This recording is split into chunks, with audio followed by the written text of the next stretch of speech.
Buenos días, bienvenidas y bienvenidos a la que va a ser nuestra última clase dentro de la Cátedra de Género y Derecho. Hemos pasado por el conocimiento de los problemas reales que nos afectan en nuestro medio y en el mundo. Hemos conversado sobre temas innovadores como las masculinidades a manera de estrategia para paliar las consecuencias graves de las desigualdades de género. Hemos revisado algunas teorías feministas sobre el derecho y su rol en la reproducción de las desigualdades de género como un instrumento que, lejos de ser neutral, es un instrumento muy politizado. Y hemos en las clases más recientes hablado de algunas formas de estrategias más concretas que pueden incorporarse para tratar de hacer algo desde nuestro propio espacio y desde nuestras propias acciones para abordar el problema y los problemas tan graves que hemos tratado durante esta cátedra. Entonces, en ese orden de ideas estamos aterrizando ahora en las acciones que nosotros como estudiantes de Derecho podemos contemplar y desde la docencia también para asegurarnos de que nuestra forma de entender y hacer investigación en Derecho sea la forma más amigable con las aspiraciones de justicia social que tienen muchas personas menos privilegiadas en nuestra región y en el mundo. Y por eso hoy vamos a abordar el tema de la pedagogía del derecho, de la pedagogía con enfoque de género, pedagogía crítica, y por qué es importante que empecemos a pensar en otras formas más diversas, más inclusivas y pluralistas de enfocar la carrera de derecho. Vamos a compartir pantalla. Lo que sería la última sección de nuestro capítulo 5, que a la vez es el último capítulo de la cátedra, y como ustedes ven, esta sección se titula Propuestas desde la pedagogía del derecho hacia una enseñanza sociojurídica, descolonial y con enfoque de género. Entonces, vamos a tomar 3 dimensiones posibles para orientar o reorientar la enseñanza del derecho, la enseñanza de las materias de la carrera de Derecho en torno a una forma más realista, más material, más asentada en la evidencia empírica, que sería la dimensión sociojurídica, una dimensión que reconozca la historia de nuestras instituciones jurídicas y cómo han oprimido a raíz de procesos de colonización y de su continuidad a grandes sectores, si no es la vasta mayoría de la población, ¿verdad? Esa es la otra dimensión que vamos a contemplar. Y finalmente, evidentemente, la dimensión del enfoque de género en el estudio de la carrera, más allá de que haya una materia incluida en el pensum, cómo podemos transversalizar la enseñanza del derecho con todos estos enfoques, ¿verdad?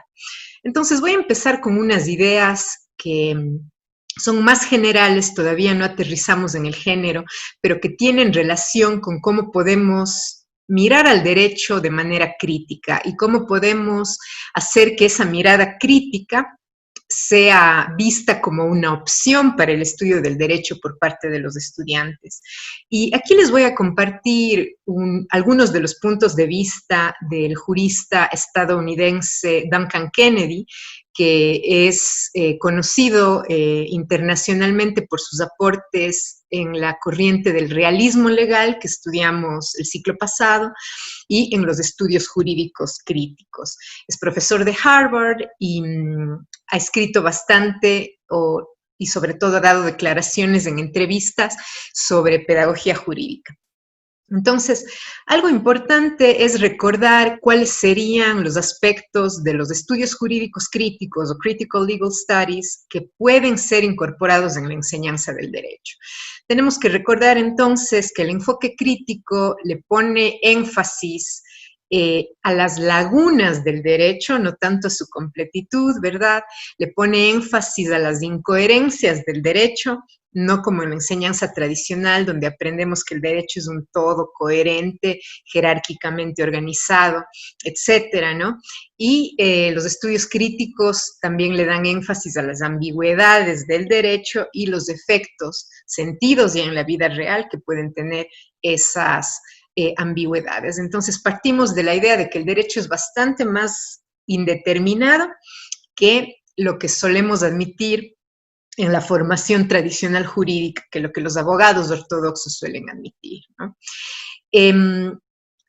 Algo interesantísimo que nos transmite Duncan Kennedy es que aprendamos a notar que tanto en las clases de derecho cuanto en los juzgados, en las prácticas profesionales, siempre hay un nivel de ocultamiento de que las interpretaciones que hacemos del derecho están muy influenciadas por nuestra idiosincrasia y por nuestras afectividades. Muchas veces se enseña el derecho como si fuera objetivo, como si la interpretación fuera una cuestión de necesidad en el sentido de que solo hay una interpretación correcta posible o un grupo de interpretaciones correctas posibles y que quien conoce y domina técnicamente el derecho va como consecuencia a interpretar de forma correcta, neutral, imparcial, objetiva, sin reconocer que para los seres humanos es imposible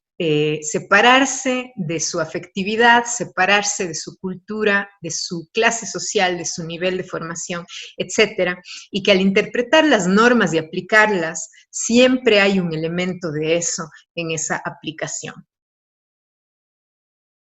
En ese sentido, nos dice Duncan Kennedy que recordemos que el discurso jurídico no es transparente, es un discurso de elección e intención política. Es decir, que la norma puede aparecer en el código, pero que en el momento en el que la aplicamos, se aplica con una intencionalidad que, como todo lo humano, siempre es política.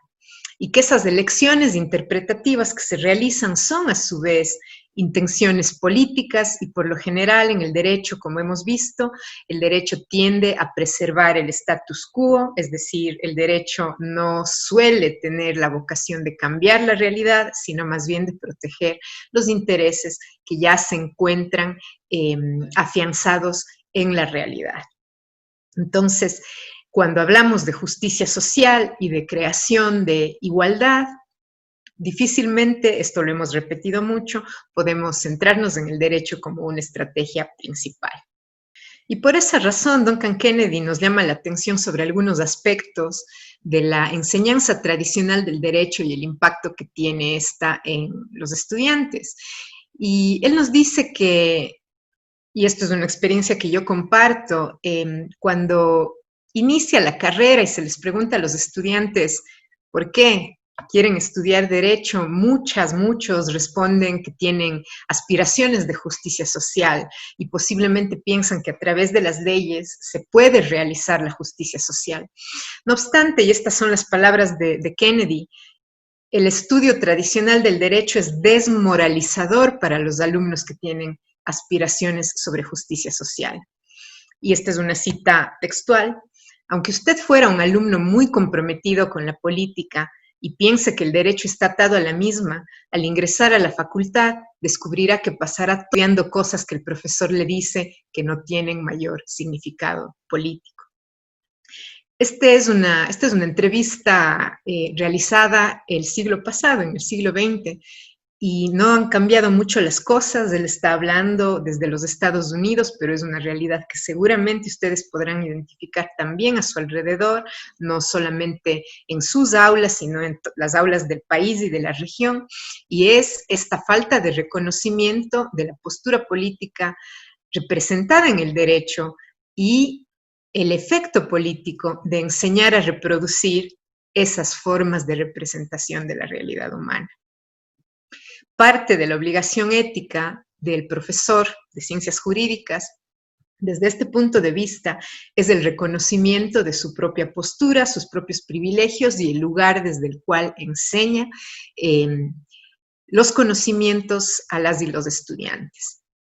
Frente a esto, les planteo una pregunta para la reflexión final sobre nuestra cátedra. ¿Qué podemos hacer para impulsar una enseñanza del derecho que tenga en cuenta sus efectos políticos, incluidas las relaciones de género? Desde las aulas y desde la posición de estudiante se puede hacer mucho. En el momento en que levantamos la mano para hablar y para intervenir, podemos llamar la atención sobre las cosas que consideramos de urgente implementación en la forma como estamos siendo formadas y formados como profesionales. Y otra pregunta que nos podemos hacer con relación al pensamiento de Duncan Kennedy es, ¿cómo nos ha ayudado esta cátedra de género y derecho a entender esa relación entre derecho y poder, entre poder político y derecho? ¿Cómo nos ha ayudado esta cátedra a visualizar las dimensiones políticas del derecho, las instituciones que reproduce y propaga y solidifica, y cómo a través de una cátedra como esta, si es que se llegara a transversalizar esas visiones más realistas y materiales del derecho, cómo podría modificar lo que entendemos que el derecho es y hace, y por lo tanto lo que como profesionales podemos llegar a hacer. Vamos a hablar ahora de la enseñanza del derecho con enfoque de género, que, como dije hace un momento, no se trataría de incluir la materia género y derecho en un pensum que de otra manera sigue siendo masculinista, sigue girando en torno a instituciones jurídicas coloniales, es decir, no se trata de sumar una materia sin que eso inyecte conocimientos críticos a todas las demás materias y se pueda humanizar el derecho desde adentro, no solamente en un aula, sino en todas o en la mayoría, ¿no? Entonces, para eso es importante entender, en relación con la última pregunta que nos planteaba para la reflexión, ¿cuál es el potencial de una enseñanza del derecho con enfoque de género? Y aquí tenemos las reflexiones, asimismo, de algunas académicas y profesionales feministas, como por ejemplo el caso de Liana Fiolmata, que fue jueza de la Corte Suprema de Puerto Rico, y ella resalta algunos puntos que serían centrales sobre los beneficios que nos deja la enseñanza del derecho para nutrir nuestro pensamiento crítico. Y nos dice ella que la enseñanza del derecho con enfoque de género revela, primero, que las bases patriarcales de la sociedad y de todas las construcciones sociales, incluida la ley, son prevalentes, ¿no? Nos revela la validez de una ética crítica frente al individualismo abstracto, ¿no? Una ética más material, como he venido diciendo, y frente a la noción muy abstracta de autonomía de la voluntad. Hemos visto a través de esta cátedra cómo no podemos adjudicar a la autonomía de la voluntad todos los males que experimenta una persona. Hemos visto que muchos de los sufrimientos humanos no derivan de la autonomía de la voluntad o de las decisiones individuales, sino de una estructura, de una organización, de un sistema social que excluye a unos y empodera a otros. Algo más que nos revela la enseñanza del derecho con enfoque de género es cómo podemos hacer una crítica al igualitarismo liberal, que es muy abstracto, muy formalista y que es el dominante en las instituciones jurídicas. Y por último, también la enseñanza del género nos deja como lección que la toma de conciencia es una metodología para construir el conocimiento, es una metodología para transmitir el conocimiento también. Hay una investigación muy interesante hecha por un profesor varón que enseña género y derecho y que nos cuenta un poco qué es lo que se puede conseguir a nivel de reacciones por parte de los estudiantes varones. En esta cátedra hemos hablado de masculinidades con el objeto de darle un enfoque más pluralista, ¿verdad?, a la enseñanza del género y el derecho, y ver muchas dimensiones del género, no solamente las dimensiones relacionadas con lo femenino, sino también con la construcción de la masculinidad. En ese sentido, en un estudio interesante que se llama Los varones como estudiantes y profesores de teorías feministas, los hallazgos principales de Michael Flood son los siguientes. Él nos dice que cuando los hombres participan como estudiantes en clases de género y derecho o en clases de género, primero adoptan una comprensión más progresista del género, muestran mayor apoyo al feminismo y aumentan su participación en el activismo antimachista, se benefician igual que las estudiantes mujeres, mostrando niveles similares de cambio, aunque comienzan con actitudes más cerradas. La presencia de estudiantes varones revela desafíos críticos para la pedagogía feminista, patrones de interacción de género, resistencia, es decir, una suerte de evitación de la enseñanza feminista y limitaciones en las reflexiones críticas que tienen en general los estudiantes sobre su experiencia personal. Y del otro lado, cuando son hombres los que enseñan estudios de género, todavía parece ser que los estudiantes varones los evalúan como mejores, en el sentido no de que enseñan mejor, sino de que por ser varones los ven como menos sesgados. Es decir, quizá el estudiante varón, cuando es mujer la persona que le habla de género, inmediatamente asume que lo está haciendo desde una postura de sesgo, es decir, solo porque es mujer,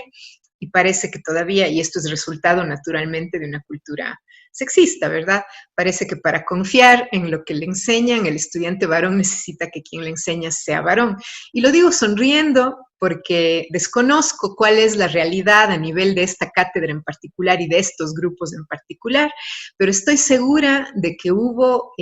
al menos una inyección de dimensión diferente en el momento en el que fueron varones los que participaron como invitados en nuestras sesiones. Entonces vale la pena reflexionar si fue el caso que nos inspiró más confianza que sea un varón el que nos hable de género. ¿Por qué ocurrió eso? Porque puede ser, no digo que sea el caso, podría ser que no, pero podría ser que todavía esas impresiones obedezcan a las asunciones y prejuicios no interrogados que tenemos, todas y todos, en virtud del tipo de sociedad en el que vivimos, no porque seamos individualmente malos seres humanos, ¿cierto? Y un último hallazgo de este estudio de Flood es que los profesores varones enfrentan dilemas distintos al enseñar sobre la desigualdad de género, porque se encuentran en una posición de privilegio. Hemos hablado sobre el privilegio, ¿verdad?, de la identidad masculina. Sin embargo, como los estudiantes varones, igual que los estudiantes varones, los profesores pueden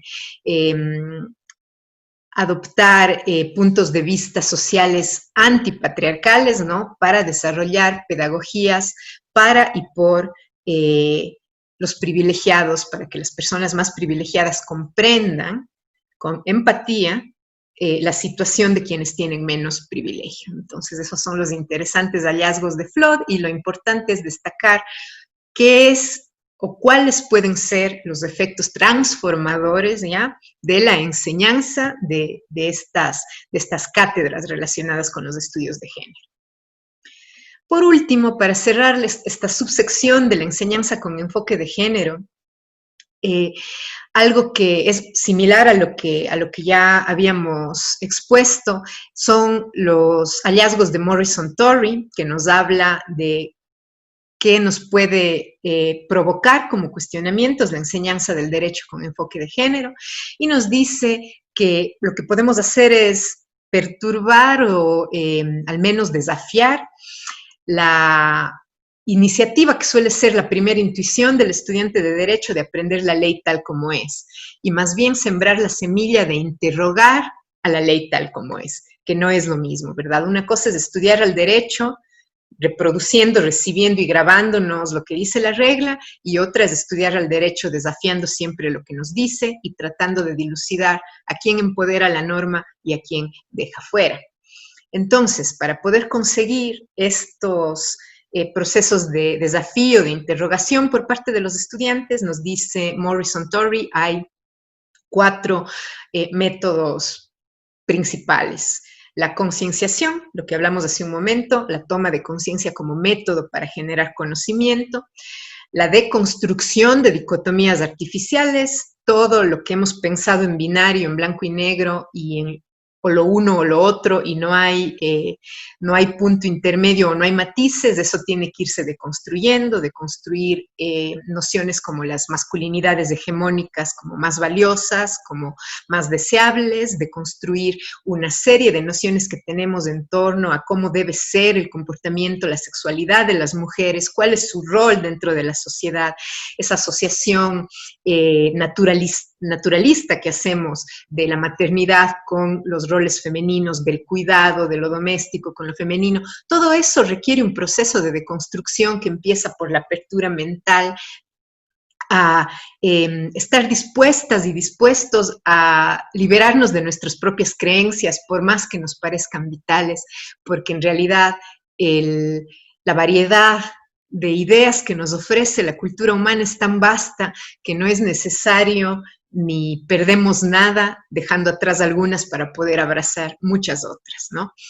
El rechazo de la abstracción, con esto Morrison Torres se refiere a lo que hemos venido conversando tanto tiempo, la distancia entre la ley en los libros, completamente abstracta, y la ley en acción, en la vida de la gente, teniendo efectos sobre el cuerpo de las personas, sobre el dolor que experimenta la gente, sobre la precarización de la vida de quienes luchan cada día para poder simplemente mantenerse con vida, ¿verdad? Todo eso es la dimensión material de la interacción del derecho y el ser humano, mucho más allá de las abstracciones que nos presentan al mundo, como si fuera susceptible de generalización en todos los aspectos y como si fuera posible que una regla responda a las necesidades de todas las personas, sabiendo la diversidad humana que existe cuando ya nos vamos a mirar la vida real.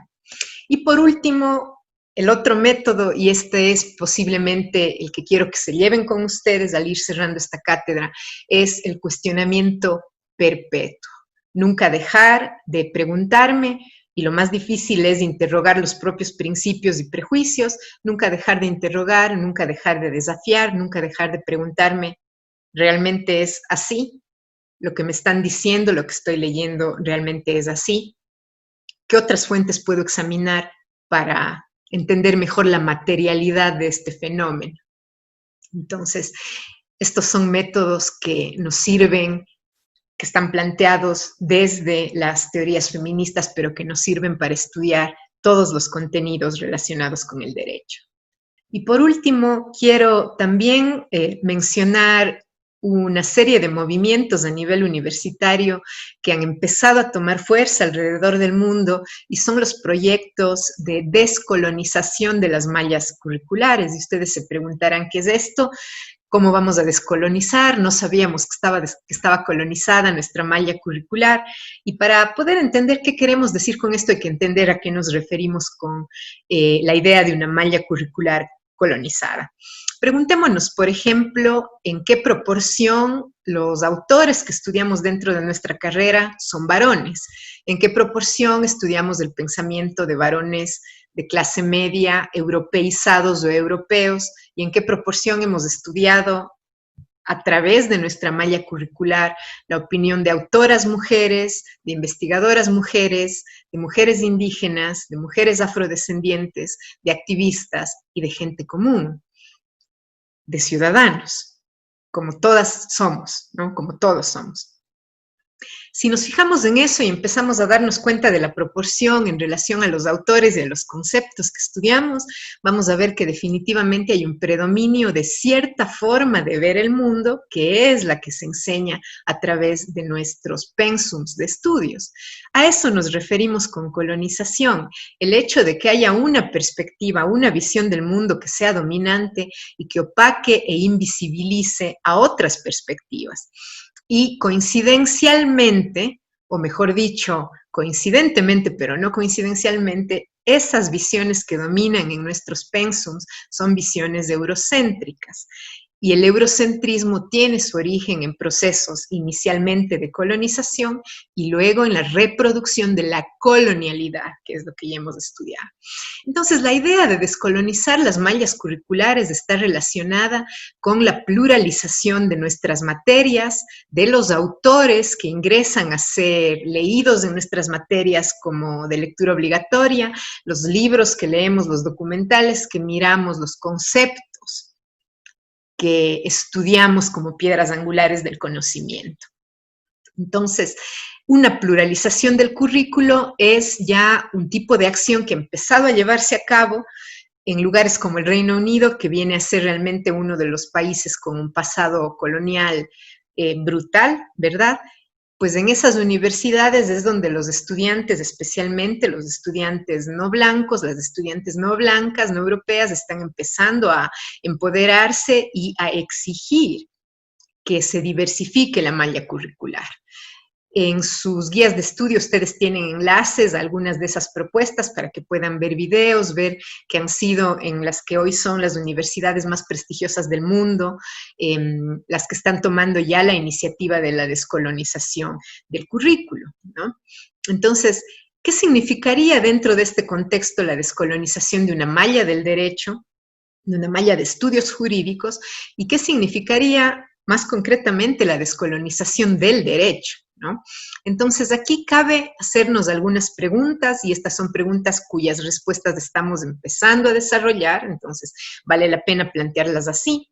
Y estas son, ¿cómo podemos volvernos más conscientes y reconocer cómo llegaron nuestras leyes a ser lo que son? ¿Cuál es su historia? La historia de nuestras instituciones jurídicas. ¿Quién las propuso? ¿Sobre la base de qué intereses? ¿No? ¿Cómo son estas leyes que tenemos hoy en día en gran medida el resultado de una historia de despojo legalizado y deshumanización de muchos grupos menos privilegiados y que no son incluidos en los entornos de discusión de la ley y de las políticas públicas? ¿Cómo podemos reconocer cómo la historia, nuestra historia, ha influido en cómo se enseña hoy el derecho? ¿Ha tenido algún impacto en nuestra historia colonial, nuestra historia de racismo, nuestra historia de discriminación, en los discursos que hoy se transmiten en las aulas de derecho? ¿Cómo? ¿Cómo escuchamos reproducirse esos derechos, esos discursos, ¿no? ¿Cuál es el derecho que se enseña? ¿Y cuáles son las ideas que se consideran lo suficientemente limpias, puras, como para ser consideradas jurídicas, ¿no? Eso es muy importante hacer esa reflexión. ¿Y cómo enseñamos el derecho? ¿Cómo la forma como se enseña el derecho, ¿no?, permite que se formen y se mantengan las estratificaciones sociales, incluidas las racializadas, las sexistas? ¿Cuáles de las ideas que ustedes oyen en sus aulas contribuyen a que sigamos normalizando el sexismo, el racismo y otras formas de discriminación? Responder a estas preguntas, empezando por el reconocimiento del problema, es un primer paso para la descolonización. Descolonización que nos dicen muchas personas críticas alrededor del mundo es un derecho y debe ser una exigencia por parte de los estudiantes. Entonces, quiero dejarles con la idea final de inspirar un trabajo a mediano y largo plazo por la descolonización, entendida como un desafío a los currículos, a los pensums tradicionales que son eurocéntricos y androcéntricos, a fin de garantizar que el trabajo de académicas, académicos y en general grupos humanos marginados por sus razas, sexualidad, género, discapacidad, puedan estar representadas de manera justa en los pensums de estudio. Es necesario que los estudiantes dejen de estar expuestos casi exclusivamente a autores occidentales o occidentalizados. Es importante que los materiales de estudio, lo que leemos, lo que vemos, sea más plural, sea más inclusivo, más diverso. Es importante imitar quizá los ejemplos de universidades como University College London, que como ustedes saben, UCL es una universidad prestigiosísima, que ya está empezando a tomar como un principio rector de toda la institución la idea de que los estudiantes se benefician de perspectivas que conecten sus áreas de estudio con otras, ¿cierto? O sea, no estudiar exclusivamente leyes, sino también ingresar ahí con sociología, con antropología, con biología, con ecología, y empezar a hacer esas conexiones de diferentes disciplinas, diferentes autores, diferentes ideas que nos permitan entender lo variado que es en realidad el mundo y la interpretación que hacemos de él, y que no hay una sola forma de entender y explicarnos las cosas.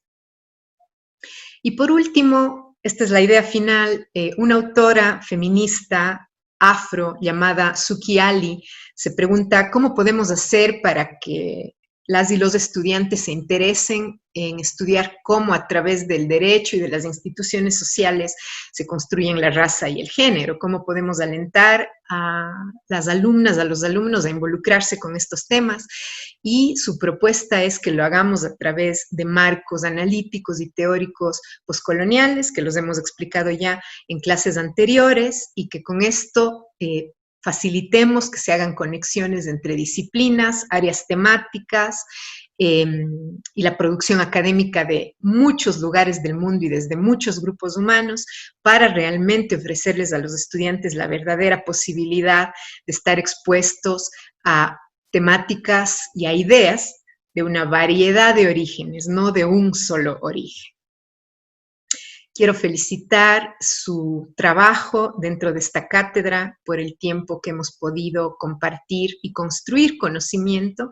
Quiero agradecer la atención que han prestado y el esfuerzo que han hecho para comprender y asimilar estos conceptos que en muchos casos son absolutamente nuevos. Espero que las enseñanzas y las ideas transmitidas a través de la cátedra sirvan para